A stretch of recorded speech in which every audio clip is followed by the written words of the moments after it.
ዲያቆን ሄኖክ ኃይሌ በኢትዮጵያ ኦርቶዶክስ ተዋሕዶ ቤተክርስቲያን አማንያን ዘንድ ትልቅ ተቀባይነት ያለው ዲያቆን ቢሆንም እንዲሁም በርካታ ትምህርቶችን ያስተማረ በርካታ መጽሐፍቶችን የጻፈ ፐርሰናሊቲ ያለው ሰው ነው። በአንጻሩ መምህር ዘመድኩን በቀለ ከጸረ ተሐድሶ እንቅስቃሴ በፊት ጀምሮ ለቤተክርስቲያኒቷ እስከ መሰደድ እስከ መታሰር ያሉ መስዋዕትነቶችን ያሳለፈ መምህር እንዲሁም መምህር ዘመድኩን በቀለ በኢትዮጵያ ማህበራዊ፣ ፖለቲካዊና በተለይ ሃይማኖታዊ ጉዳዮች ላይ በርካታ ደጋፊዎች ያሉት ሰው ያውም እንደ አክቲቪስት የሚታይ ፐርሰናሊቲ ያለው ሰው። የኢትዮጵያ ጃንደረባው ትውልድ ማህበር የተመሰረተውም በኢትዮጵያ ኦርቶዶክስ ተዋሕዶ ቤተክርስቲያን ታዋቂ መምህር በሆነው በዲያቆን ሄኖክ ኃይሌ አማካኝነት የአእላፋት ዝማሬ ፕሮጀክታቸው ግን በአወዛጋቢነቱ እንደቀጠለ ይገኛል። አእላፋት ማለት ብዙ ሺዎች ነው። ከ10 ሺህም ከ20 ሺህም ከ100 ሺህም በላይ የሆኑት ናቸው። እልፍ ሲሆን 10 ሺህ ነው። ከዛ በላይ አእላፋት የሚሳተፉበት እልፍ አእላፋትም ቢሆን አንጠላም። ሚሊዮኖች ቢሊዮኖች ሊሳተፉም አንጠላም። እንግዲህ እንደምታውቁት የክርስቶስ ልደት ከሌላው በተለየ ሁኔታ የዝማሬ በዓል ነው። ምክንያቱም ጌታችን ከተወለደባት ሰዓት አንስቶ ሰውና መላእክት አብረው ሲዘምሩ ነው ያለው። እየተቀባበሉ ስብሐት ለእግዚአብሔር በሰማያት ወሰላም በምድር ስምረቱ ለሰብእ፣ በሰማይ ለእግዚአብሔር ምስጋና ይሁን በምድርም ሰላም እያሉ ሰውና መላእክት እረኞችና መላእክት ሰብአ ሰገል ነገሥታት ሁሉ ስለመዘመራቸው ስለማመስገናቸው አይደለም የሰው ልጅ እንስሳት ሁሉ ስለማመስገናቸው ቤዛ ኩሉ ዓለም ዮም ተወልደ ስለማለታቸው የሚነገርበት ነው። ስለዚህ የዝማሬ የምስጋና በዓል ነው። የጌታችን የመድኃኒታችን የኢየሱስ ክርስቶስ የልደት በዓል ደስ ይበላቸው የሚባልበት የምስጋና በዓል ነው። ስለዚህ ሰውና መላእክት አብረው እየወጡ እየወረዱ የዘመሩበትን ይህን ምሽት በየትኛው መንገድ ብናከብረው ኃጢአት ባይሆን እንኳን ተገቢ ነው። የድርጅት ከተመሰረተ በኋላ የተለያዩ ጉዳዮችንና ውዝግቦችን እየተነሱበት ይገኛል። ከነዚህ መካከል ጃንደረባው ትውልድ ድርጅት በቅድሚያ የምጠይቀው ጥያቄ አለ። አያችሁ እኛ እየጠየቅን ያለ ኪኔታ ገብረመድህን ምን አሉ? የጃንደረባው ትውልድ የሚባለው ድርጅት ዓላማው፣ ተልእኮ፣ ርዕዩ ምንድነው አሉ። ይህ ቅን ጥያቄ ነው፣ መመለስ ነው። እንዳንዘምር አታድርጉን፣ እኛ ወጣቱ የንትለት እየጠጣ ምናምን እንድትለኝ አይደለም፣ ጥያቄ ነው እየጠየቅን ያለ ነው። አሁን ባለው የአእላፋት ዝማሬ ለኦርቶዶክሳዊት ቤተክርስቲያን መጠበቅ ህልውና ያለው አበርክቶ ምንድን ነው? ብዙ ጊዜ ኢጃቶች ከንትና ማህበራት ጋር ተፈራረምን፣ ከንትና ድርጅት ጋር ተፈራረምን እያሉ ሲጽፉ ነው የምናያቸው። የማን ድርጅቱ ነው ከቤተ ክርስቲያን ማህበሮች ጋር የሚፈራረሙት? ይቀጥላሉ የኔታ። ብዙ ጊዜ የልደት ወቅቶችን መሰረት አድርጎ ዝማሬ መስራት ያስፈለገው ለምንድን ነው? ንገሩን ነው። ለጥምቀትስ፣ ለትንሣኤስ፣ ለእርገቷ ለማርያምስ፣ የዘመን መለወጫች፣ የመስቀልስ ለምንድን ነው?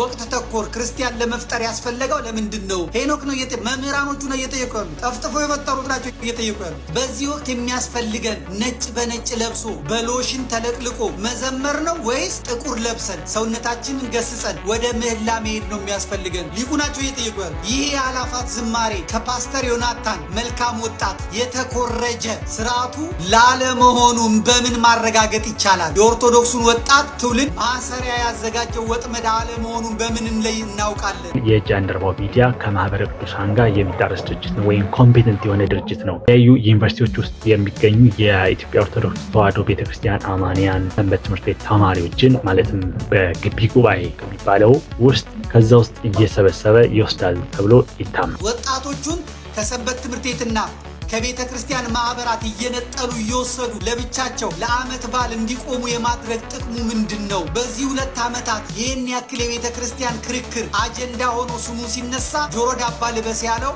ለምንድን ነው? ድርጅቱ የማን ሆኖ ነው? ድርጅቱ የማን ነው? ከአጥማቂያን ከግለሰብ ድርጅቶች በምን ይለያል?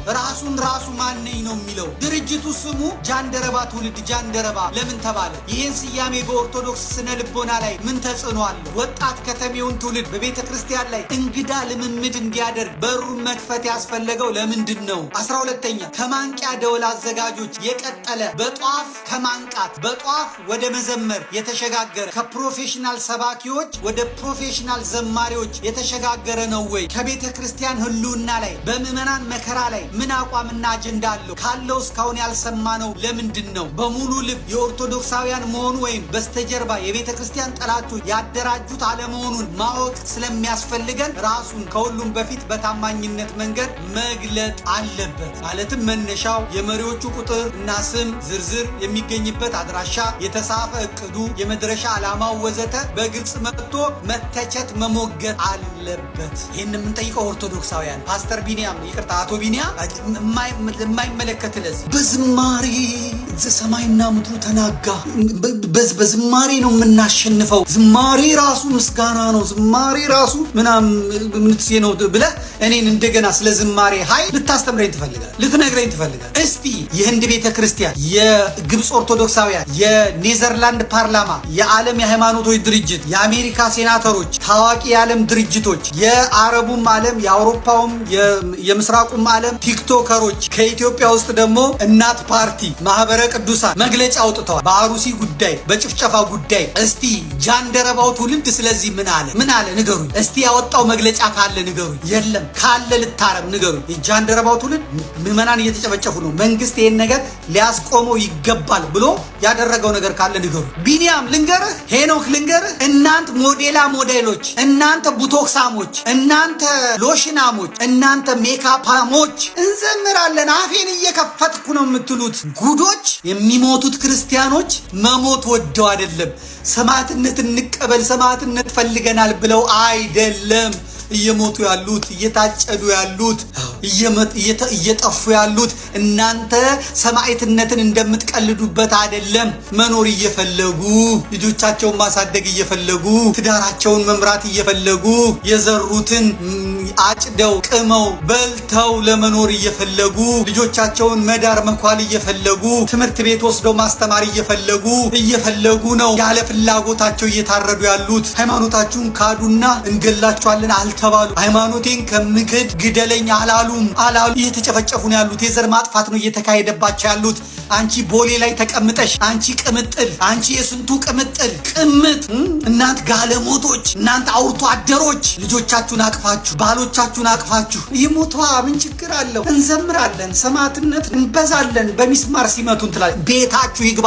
እየመጣ ነው፣ እየቀረበ ነው። ና እየቀረበ ነው፣ እየመጣልሽ። እግዚአብሔር ሆይ በዳር ያለው ክርስቲያን ያየው መከራ የሞት ያለው ገበሬ ነውና በገበሬ የተሳለቁት እግዚአብሔር ሆይ ሰይፉ ባይቀርብ በሌላ ሰይፍ ቅጣቸው። የነዛን ንጹሃን ከመፈሩ ጋር ከቀንበሩ ጋር ታስረው የታረዱትን እግዚአብሔር ያሳያቸው። እግዚአብሔር ጎተራቸው የተቃጠለባቸው ለከተማው ሕዝብ ነበርና ያሰቡት። እግዚአብሔር ሆይ በእነዚህ ገበሬዎች የተሳለቁትን ከተሜዎች ዋይ የእህል ያለ አስብላቸው፣ የእህል ያለ አስብላቸው። እኔ መሃል ስላለው እኔ ከተማ ስላለው ችግሩ አይነካኝም አታስብለው። ወላፈኑን አምጣው እየነገርኩ ነው።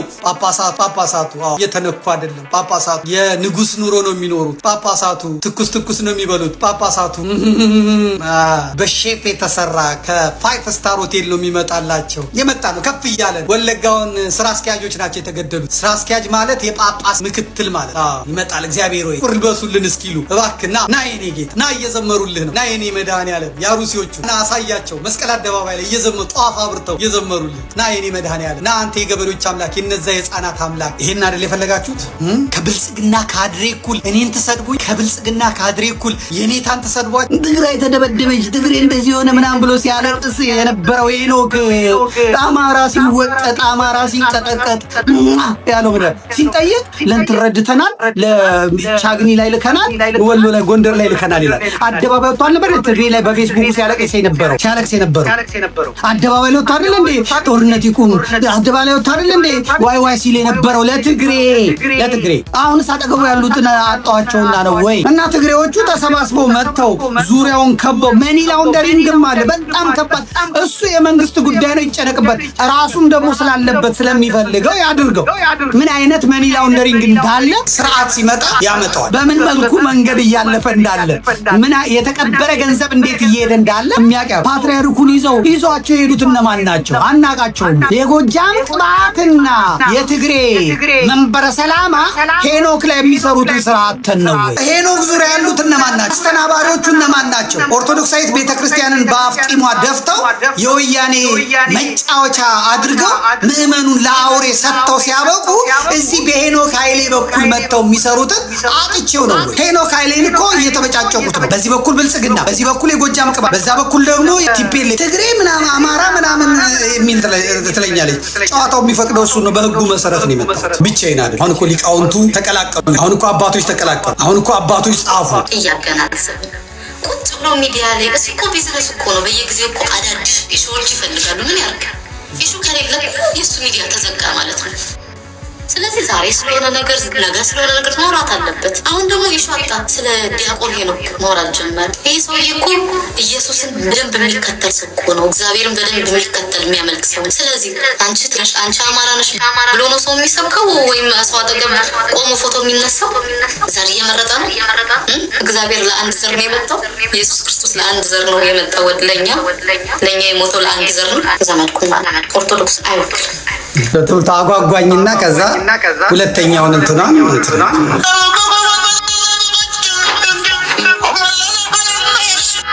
ይመጡና ምን ይሉኛል? አታስቆመው አላፋት ዝማሬን አታስቆመው ይለኛል። እንዴት አስቆመዋለሁ? ዝማሬ ሲቁም ያለ ሰው አለ? የለም። ጥያቄ ነው የጠየቁት። ጥያቄዎቻችንን ነው የሚመልስልን ያጣነው። ጥያቄ ሄኖክን ቫቲካን የላከው ማን ነው? ፖፕ ፍራንሲስ ጋር የላከው ማን ነው? ይሄ ነው ጥያቄ የጠየቁት። ከነ ፎቶ ነው የጠየቁት። ራሱ ሄኖክም የለጠፈው ነው። የኢትዮጵያ ቤተክርስቲያን የመገናኛ ብዙሃኑ የለጠፈው ነው። አሁን ያንሱት አላውቅም። ማን የላከው? እንዴት ቤተክርስቲያንን ወክሎ ሄደ? ምክንያቱም ቫቲካን ድረስ ቫቲካን የሚገቡትን ተመልከቱ። ፖፑን የሚያገኙ ሰዎች የተመረጡ የተላኩ ከሲኖዶስ ቤተ ክህነቱ የሚልካቸው ደግሞም የአስተዳደር ሰራተኞች ናቸው። ተጠያቂዎች ናቸው። የመምሪያ የኃላፊነት ቦታ ያለባቸው ሰዎች ናቸው የሚሄዱት። መልእክት ይዘው ነው የሚሄዱት። ሄኖክ የማህበረ ቅዱሳን ተቀጣሪ አይደለም። የቤተ ክህነቱ ተቀጣሪ አይደለም። ተጠያቂ ሰው አይደለም። ማን የላከው ብዬ ስጠይቅ ቤተ ክርስቲያን አክብራ ቤተ ክርስቲያን መርጣ ሹማ ያስቀመጠቻቸው ብፁዕ አቡነ አብርሃም ናቸው። አቡነ አብርሃም እንዴት ሄኖክን ካቶሊኩ ጋር ላኩት? እሳቸው ሲጠየቁ አገልጋይ ነው ጻፍልኝ ስላለን የጻፍኩለት አለ። ይሄ ሙስና ነው። ይሄ ውርደት ነው። ይሄ ሌብነት ነው። ይሄ እምነትን ማጉደል ነው። ጳጳስ ስለሆንክ ወይም ስለሆን አይደለም። ይሄ እምነትን ማጉደል ነው። በጓዳ የሚሰራ በዘመድ የሚሰራ አይደለም። ሄኖክ ኃይሌ ሄዶ ቢሳሳት ሄኖክ ኃይሌ ሄዶ የሆነ ነገር ቢሆን የኢትዮጵያ ቤተክርስቲያን ናት የምትወቀሰው። ተወካዩዋ የላከችው የኢትዮጵያ ቤተክርስቲያን ናት። የአቡነ አብርሃም ማህተም የታላቋ የኢትዮጵያ ኦርቶዶክስ ተዋሕዶ ቤተክርስቲያን ማህተም ነው። ዋናው ጥያቄዋ ይህን ዝማሬውን ተዉት፣ ምኑን ተዉት። እንዴት ብፁዕ አቡነ አብርሃም ላኩ? እንዴት ሄኖክ ኃይሌ የኢትዮጵያ ቤተክርስቲያንን ወክሎ ከፖፕ ፍራንሲስ ጋር ተገናኘ? ሄኖክ ኃይሌ የፌስቡክ ውስጥ ስትገቡ የምታገኙት የካቶሊክ ጻድቅ ጥቅስ ነው የምታገኙት። ከኢትዮጵያ ሊቃውንት ቢጠፋ የሚንቃቸው ቢኖር ተክለ ሃይማኖትን ይናቅ፣ ክርስቶስ ሰምራን ይናቅ፣ የእኛ ቅዱሳን የተናገሩት ጥቅስ ቢጠፋ የግብጾቹ ቅዱሳን አሉ፣ የአርመን ኦርቶዶክስ ቅዱሳን አሉ፣ የህንድ ኦርቶዶክስ ቅዱሳን አሉ፣ እንደገናም ደግሞ የሶሪያ ኦርቶዶክስ ቅዱሳን አሉ። የነዛን ቅዱሳን አጥቶ ነው የሮም ካቶሊክ ቤተክርስቲያንን ጥቅስ ፌስቡክ ላይ ያስቀመጠው። ህማማት የሚለው ማን የጻፈው? ህማማት የሚለው ከየት ነው የተገለበጠው? ቆመን ያጨበጨብንለትን ነገር ከየት ነው ያመጣው? ቦታ ጠፍቶ ነው ወይ? እንዳለ የካቶሊክ ቤተክርስቲያንን መጽሐፍ አምጥቶ ተርጉሞ ለኦርቶዶክሳውያን የሚሰጥልን? ጥያቄ ነው የጠየቁት። ከሄኖክ ጋር ምን ያጣላኛል? ሄኖክ ለሚሳሳተው ጥያቄ እንትን ሲኖዶሱ ተወቃሽ ነው ወይ? የኢትዮጵያ ኦርቶዶክስ ቤተክርስቲያን ተወቃሽ ነው ወይ ነው ጥያቄ ነው። እሱ ሄዶ ስራውን ሰርቶ ከፖፕ ፍራንሲስ ጋር መጥቷል። ምን ተነጋገሩ? አናውቅም። ምን አይነት መልእክት ሰጡት? አናውቅም። ምን አይነት ቆጥሩት? እንደ ማህበራዊ እንስሳ። ስለዚህ የሚስብ ሰው፣ ስለዚህ በማስታወቂያው በታዋቂ ሰዎች በአርቲስቶች ከዛ በቶፕ ቪው ቀረጻ ከዚህ በዘመናዊ ቴክኖሎጂ አጥረው ሄኖክን ወደ ላይ ማውጣት ፈልገዋል። ሰላም እንደምናላችሁ። ይህ ጃኢቲ የዩቲዩብ ቻናል ነው። እኔ አንድ ኢትዮጵያዊ ወንድማችሁ ለሀገሪቱ ሃይማኖታዊ፣ ፖለቲካዊና እንዲሁም ላይ ማህበራዊ ጉዳዮች ላይ ሊሆን ይችላል የሰማኝን የማቀርብበት ዩቲዩብ ቻናል ነው። ቻናሉን ሰብስክራይብ በማድረግ ቤተሰብ ይሁኑ። እኔን ማበረታቱኝ። ይመቻችሁ። ወዳችኋለሁ።